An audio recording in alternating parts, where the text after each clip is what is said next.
సోమిరెడ్డి చంద్రమోహన్ రెడ్డి గెలుపుతోనే సర్వేపల్లి అభివృద్ధి సాధ్యమని సోమిరెడ్డి కోడలు శృతిరెడ్డి అన్నారు.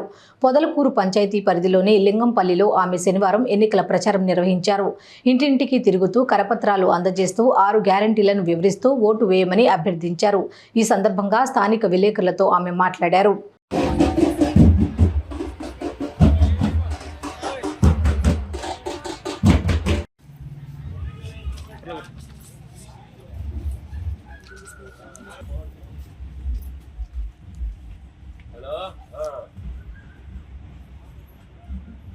లేదు వాడు మాట చేసి పెడుతున్నాడు.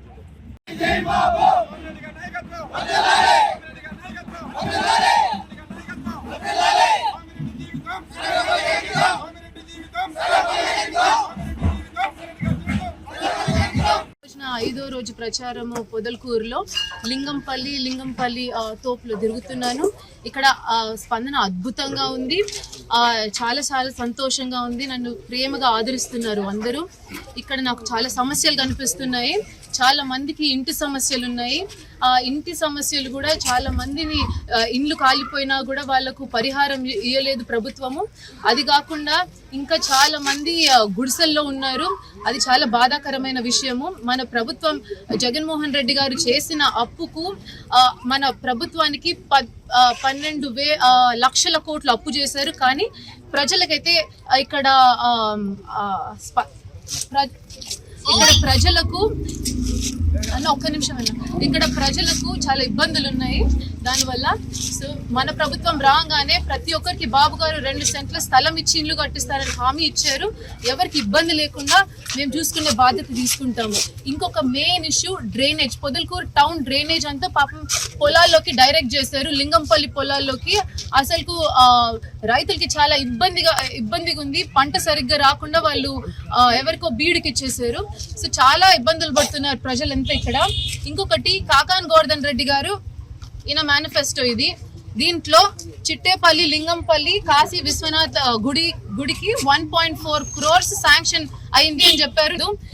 ఇదంతా మోసం అని మళ్ళీ చెప్తున్నాను. ఇక్కడ ఫిగర్స్ తో పాటు ఆయన ఇచ్చిన మేనిఫెస్టో, ఆయన పేరుంది, ఇక్కడ వైసీపీ ప్రభుత్వం ఉంది. ప్రతి ఒక్కరు ఇది గమనించుకోండి. ఇంకొకటి కాకాన్ గోవర్ధన్ రెడ్డి గారు, మీతో మీరు ఏదో అన్నారు ప్రెస్ లో, అందరూ మీ మీద పడుతున్నారని. మాకంత ఓపిక లేదు మీ మీద పడ్డానికి. మీరు చేసే అరాచకాల మీద పడ్డాను. వ్యక్తిగతంగా మిమ్మల్ని నేను ఏది మాట్లాడలేదు. మిమ్మల్ని గారు అనే పిలిచాను. కానీ మీరు మామయ్య గారు వాళ్ళ అమ్మ నాన్న అందరినీ వేసుకొని అసభ్యంగా మాట్లాడింది. మీరు ఒకసారి వీడియోస్ అందరూ చూడండి. ఇన్స్టాగ్రామ్ లో, ఫేస్బుక్ లో మీ వీడియో. యువతకు, మహిళలకు అంతా మీ చేతుల్లో ఉంది. ఇక్కడ 2 నాయకులు ఉన్నారు, సోమిరెడ్డి చంద్రమోహన్ రెడ్డి గారు, కాకాన్ గోవర్ధన్ రెడ్డి గారు. సోమిరెడ్డి చంద్రమోహన్ రెడ్డి గారు ఆస్తులు అమ్ముకొని రాజకీయం చేశారు. మిమ్మల్ని చూసుకున్నారు, ఆదరించారు, మీ కష్టాలని తీర్చారు. ఇంకొక వైపు కాకాన్ గోవర్ధన్ రెడ్డి గారు కొండల్ని కొట్టేశారు, ప్రజల్ని ఇబ్బంది పెట్టారు. అక్రమంగా మైనింగ్ లో ఆయన అనుచరులు ప్రతి ఒక్కరిని, పేద స్థాయి వాళ్ళని కూడా పట్టాలు, మేరీ కథ చెప్పాను నిన్నే, పట్టాలు కూడా ఎక్స్చేంజ్ చేసి వాళ్ళని ఇబ్బంది పెట్టి అంత ఇది చేసిన మనిషి కాకాన్ గోవర్ధన్ రెడ్డి గారు. ఇట్లాంటి మనుషులు 2 ఉన్నారు. ఆయన 5,000 కోట్లు సంపాదించి కూడా ఏం చేయలేదు. ఈయన ఆస్తులన్నీ అమ్ముకొని మీకు ఇంత చేశారు. ఇదొక్కసారి అడుగుతున్నాను, సరైన లీడర్ని ఎన్నుకోండి. మీకు మార్పు కావాలంటే మీ బతుకుల్లో కానీ మీ జీవితాల్లో కానీ తప్పకుండా ఒక కరెక్ట్ లీడర్ని ఎన్నుకోండి.